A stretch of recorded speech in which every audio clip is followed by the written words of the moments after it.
Kayo po ba mga bossing ko ay napakasipag na tao pero hindi nyo nakikita ang inyong kasipagan at puro kamalasan na at lagi walang pera mga bossing, na minsan mapapaisip ka kung bakit ano problema sa inyo, ba't lagi na lamang po kayong minamalas bagamat kayo po ay masipag.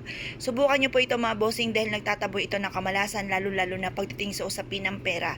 Mabisa rin itong panghatak ng swerte lalo na sa usapin ng pera. Kung kayo po ay may negosyo, mananaya, mahilig rumakit, mainam na subukan nyo po itong gawin. Ang dahon na ito mga bossing ko ay flakes po ng basil leaves.